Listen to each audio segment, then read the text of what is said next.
Welcome to Tabletop Gaming Guild. Tabletop Gaming Guild is all about the experiences and memories of playing tabletop games with friends and families can create. Today we're going to be looking at Stone Age Digital. Now, Stone Age is currently in beta for mobile usage. I believe it's coming to iOS and Android. I am currently looking at it on the Steam version, which should be about essentially the same. It's just porting it over to the different devices. It's just easier for me to record off Steam than it is from off my phone. So I have played Stone Age before, but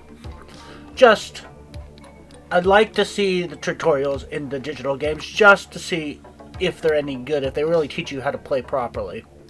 So we will go through that quickly. Hi, madam. It's fair to say I am the first man on the board. Little meta. I will explain the rules and give you some valuable tips on how to play the game. We have traveled 8,000 years to the past, to the Stone Age. It was the longest prehistoric era of mankind. It lasted over 3.4 million years. Such a long time, but rest assured that the rules explanation is much shorter than that. Okay. Ha, ha. You develop your village and face the challenges of Neolithic landscape. Let's begin. Each game round is divided in 3 phases. So placing workers. In the first phase, players place workers on the board. Then you collect workers. In the second phase, players use the actions of their placed workers. Workers do their jobs. You can collect new resources to grow your tribe. Feeding your workers. The third phase is dinner time. Players have to feed their workers. Hard work needs a good meal. Placing workers. Okay, so that's good. They did an overview of the around, and now they're going to go back and go in more detail of each action. So far, good tutorial. You can always check what phase is at the top part of the screen. Oh, that's good to know. You're probably wondering where my workers are. So do I. Here they are. We start with 5 workers. Where should we send them? So I'm thinking tacos. Okay. Writing is a little. The jokes aren't great, but it's nice to have a little bit of levity thrown in. Each location has 1 or more rings. 1 ring can be occupied by 1 worker. The largest ring is special. It has no limit, so you can send as many workers as your heart desires. One more thing, these 2 are connected, which means you need to send 2 workers there. Good job so far. You're probably wondering what these places even are and why we would work there. Good thing they are labeled. Hunting forest, clay mound, quarry, field, river, hut. The labels contain the icons and name of the location, the benefits that it provides. Okay, so yes. Name and what it provides. Oh, that's a nice little animation. Food gets eaten. Oh, that's actually kind of cute. Okay. Brick goes to dust. Rock just grows. Gold shines. Hammers. Yep. Grass. Grain. Okay. Nice little animations. The field, the tool maker, and the hut. So these are 3 of the core important places you can go. Send workers there to give you extra workers, a tool, or increase my food production respectively. The village is surrounded by 5 other locations.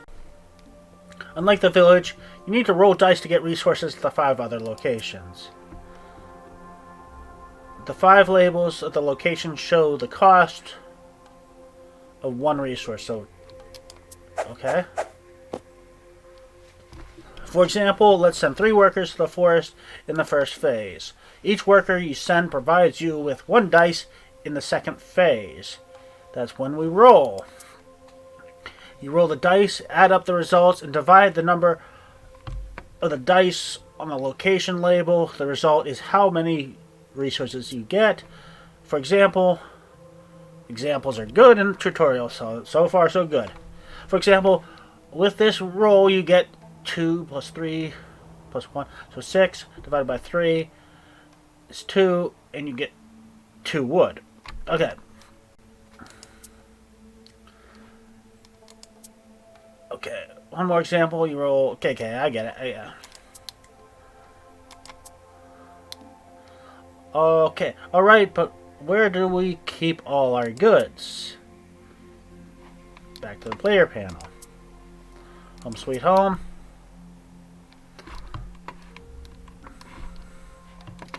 Anyways, let's play the game.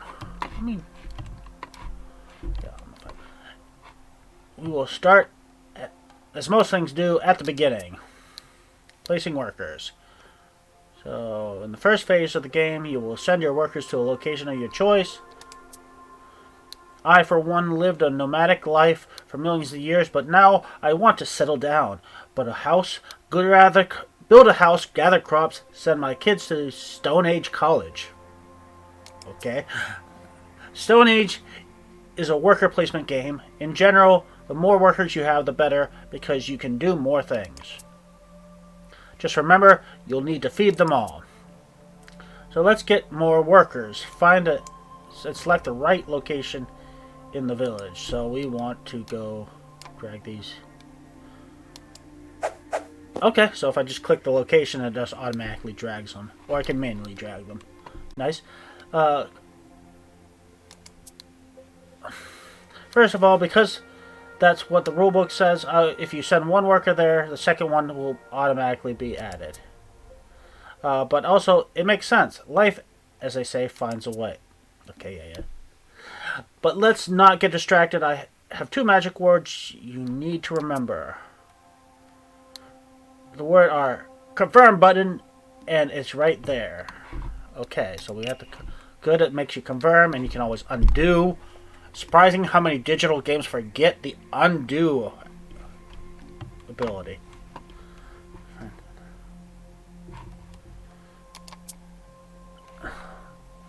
Okay, but you still want to drag them, so drag them to the hut. Confirm. The miracle of life. Now the icons from the location appear in your panel where they used to be. What? Now the icon from the location appears in your panel where the worker used to be. Okay, yes. This will clarify where your workers are without needing to scan the board. So it reminds you here. Knock knock, who's there? May who? Could use at least 1 opponent at him. May I join? Oh, okay. Oh Lord.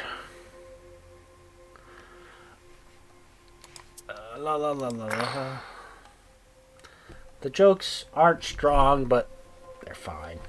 You forget to mention that all players make their moves 1 by 1 in phase 1. You write the turn order in the wooden square at the top left corner of each player panel. Okay, turn order's here. Okay. And it will change after phase 3, female worker, so I'll be the first player. Yes, first player rotates.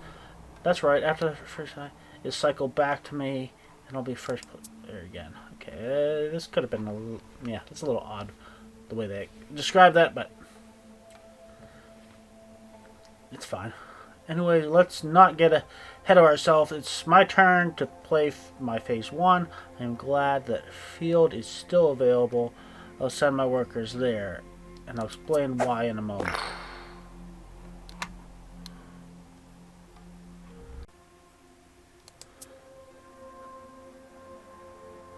Village has a limitation in 2 to 3 player game.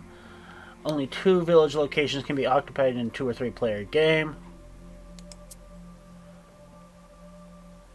There are still a lot of other locations to choose from. You have 3 more workers to send to work. Each worker eats 1 food in the feeding phase, so you have to have enough. 12 food for 5 people. No need to hunt. Is there anything you are guaranteed to get at least 1 resource? Sure, the forest has 3 pips. You send all your remaining workers there. 3 dice and at least 1 wood. Yeah. The lowest total number of prisoners. Yep. Okay, fine. Simple math. Okay. Enough chat. Let's go to the forest. Select that location. Okay. The first one is there. Are there other methods of sending workers to places? Yes. Sure there are. Okay. Oh, okay. Nice. You can add to it that way.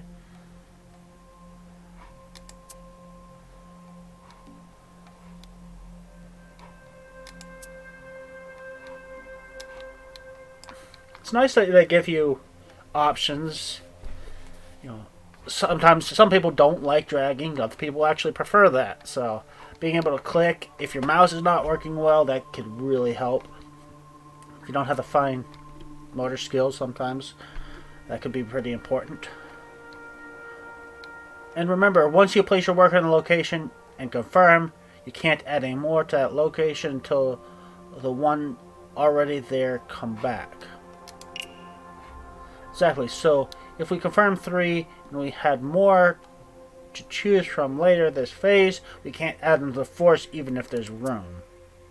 Anyways, let's confirm our worker placement with the confirm button. Okay.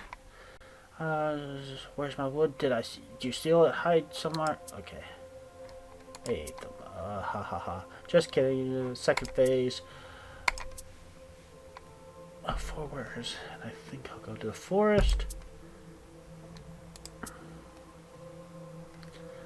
Number of players reduced by... In Stone Age, only the number of players reduced by 1 can be occupy each location in the 2 to 3 player game. Since there are only 2 of us, you can only have 1 person in the forest. Fine. I'll try the river then, but it's not sure I'll even get a single gold. Yes. 4 people? Yeah, that's a pretty good chance. For the bold, or so the Roman guys claim.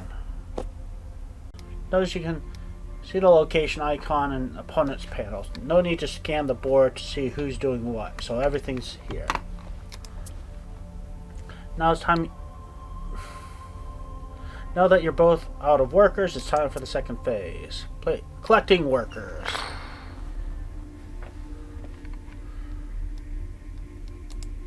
Collect those. All the actions from the village are done automatically, so you get your 2 workers back with an extra 1 worker made in the hut. You get 1 level of food production from the field in my turn. Okay. Okay, nobody gets tools.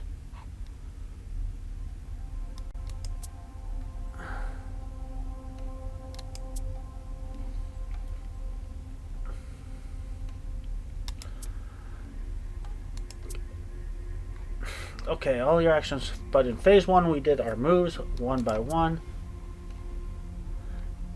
And in this one, the players do all their moves in the same turn, and then the other player does all its actions. Because turn order really doesn't matter in phase 2.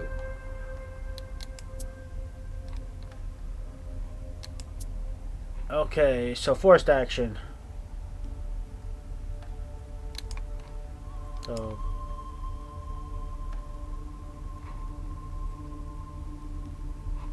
okay. First of all, there will be a hidden option as shown right here under phase banner. Alright, since we want to gather, let's roll the dice. Wait, before you do that, there's one more thing. The exclamation mark shows that the action cannot be undone. Makes sense. You can't re-roll.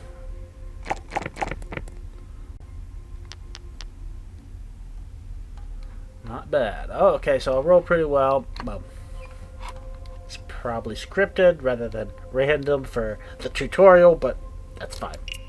So I got 5 wood.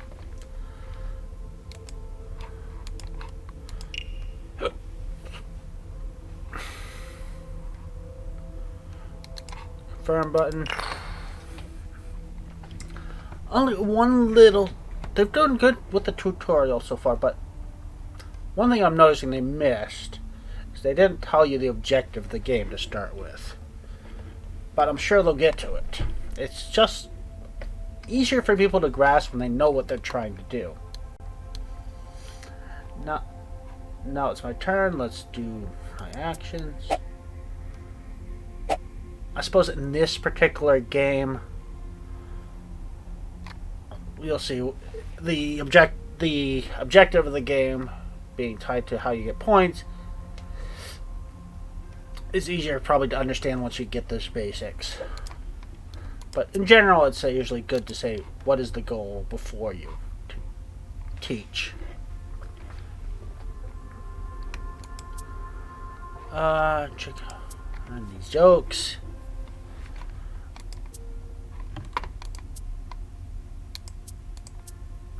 Okay, you're not getting any, but yeah, okay. Okay, feed the workers.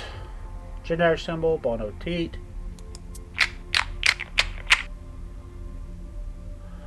Okay, can't talk. You have more than enough food to feed your workers, but what if you didn't? There would be a different panel at the bottom of the screen. Let me show you. Let's switch places for a moment so I can show the two of you what my situation looks like. It's not straightforward as yours.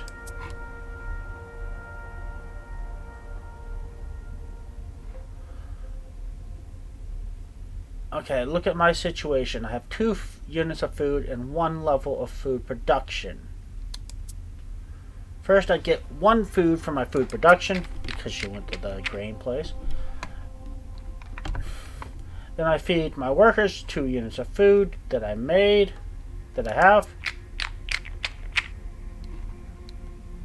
At least 2 hungry. Okay, if you don't have enough food, only then I can do one of 2 things. First, I can exchange 1 resource for 1 food. In this case, I'll use my gold. The second route is exchange 10 victory points for any amount of food I'm missing. But there'll be 1 or 10. Always cost me 10 victory points. Okay, let's hit the confirm button. So, yeah, the tutorials so far, I would say, is pretty good. Feeding workers, placing workers. Okay, so now it's going to explain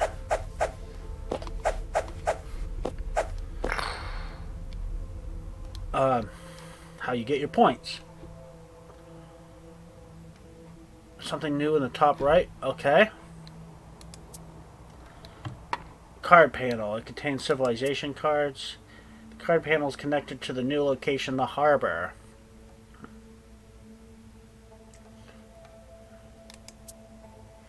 Harbor is different to the other locations. You can send a worker there multiple times in the same round.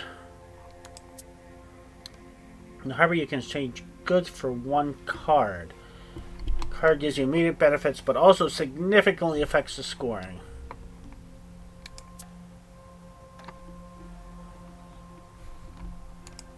Okay.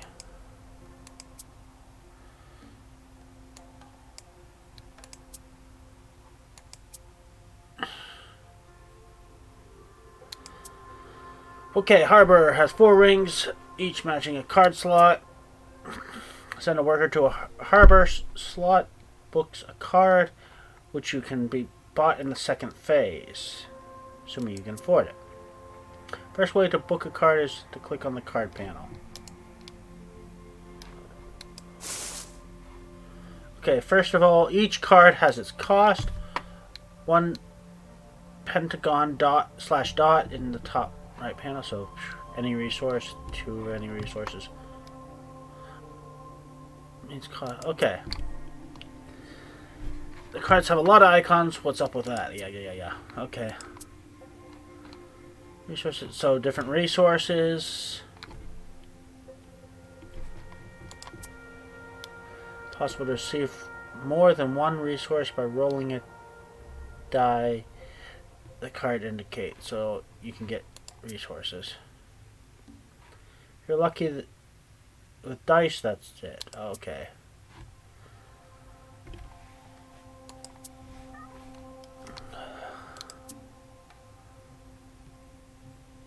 Okay, so you can possibly get gold. First, the number of dice to roll. It's always 2, no matter how good. And then the value you have to roll.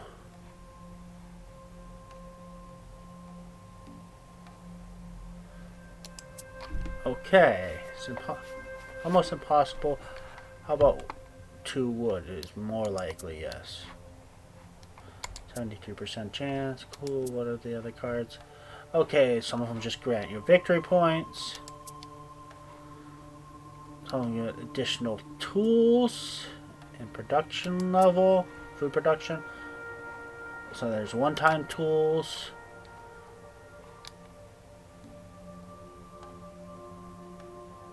Okay, random card. Only grants an end game scoring. Symbol immediately. Okay. Last type of surprise benefit. Okay. If you buy a card with a question mark, you roll that many dice as other players. And you select the result. Starting with the player who rolled, you select a resource. Alright, I understand the immediate benefit. What about the symbols on the bottom of the card? From that, we would distinguish between cards with a sand background and grass background. Oh, yeah. Grass backgrounds collect different culture symbols. At the end of the game, we multiply the number of different culture symbols by itself and receive that many victory points as a result. Duplicates. Okay, yeah, they're doing very good with this tutorial. It's clear. The few things that are a little bit difficult to explain, they have been putting very clear examples in. So I'm pretty happy with how they've done this tutorial. The sand backgrounds. 4 types of those. At the end of the game, you multiply the number of workers by the number of multipliers on the card in the symbol. Also, yes. That time.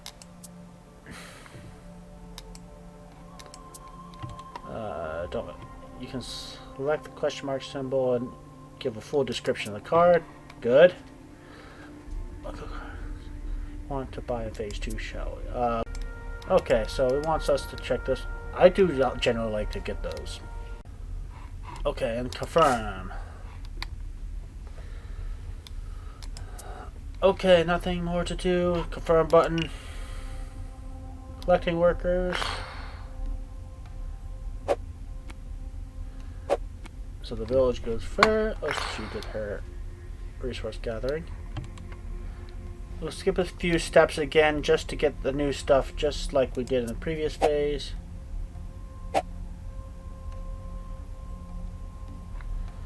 Finally, time to buy the card. Select the harbor, please. Select there. Confirm the card I want to buy. Hop down to the bottom of the screen will allow you to buy the card.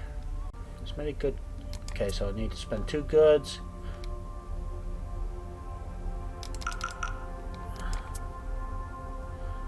You don't have to buy it if you don't want to or can't afford it. All you've done so far is reserve the right to buy this card.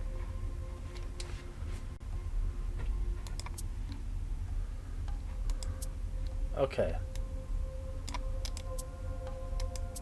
paying my 2 wood. And confirm.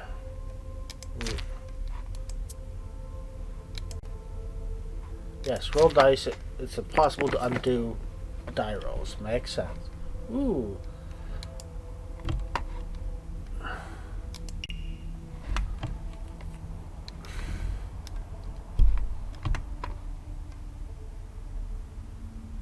You already have one tool. Maybe you'd like to use it to change the 5 to a 6 and get a level food production.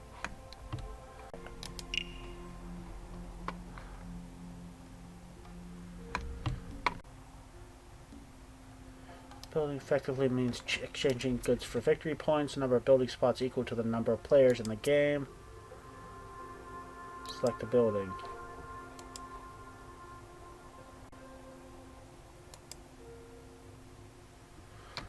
Okay, so these are the buildings you can get for victory points. Beginning of the game, there's 7 buildings in the location. You can purchase the one on top. Each building has different costs and benefits. They are all a random order. When you build a building, a new one will appear in its place and be available for you build in the next round.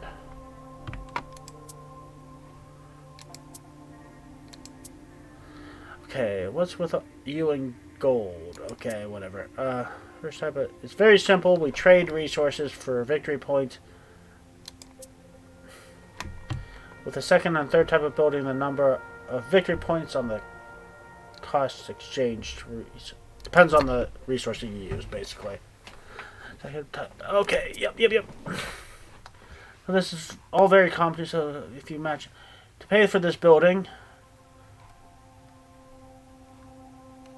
and you have these, what would you do?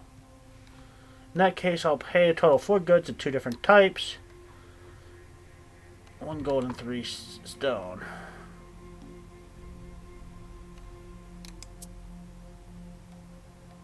Yeah, which gives you 21 victory points. Okay. You need 4 resources of 3 different types. Probably go for 4 gold, just it costs the most. Oh, but you can't. The symbol in brackets you have is 3 different types of goods. Yep.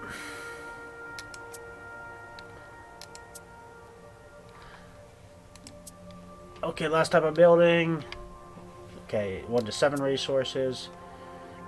You pay 4 resources for 1 kind. Luckily, you have 4 woods, so you can just 4 woods for 12 victory points. Oh.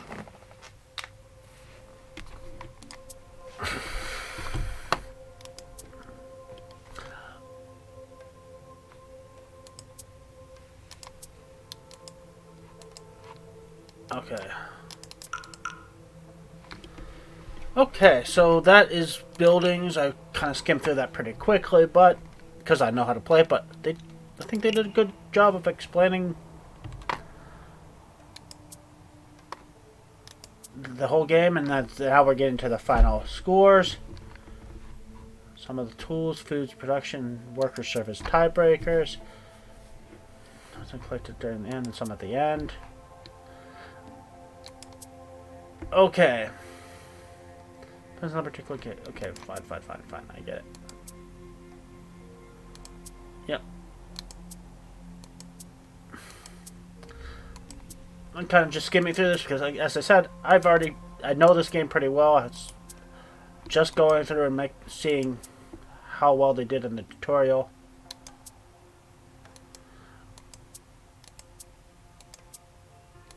The jokes aren't great, but the tutorial is really well put together.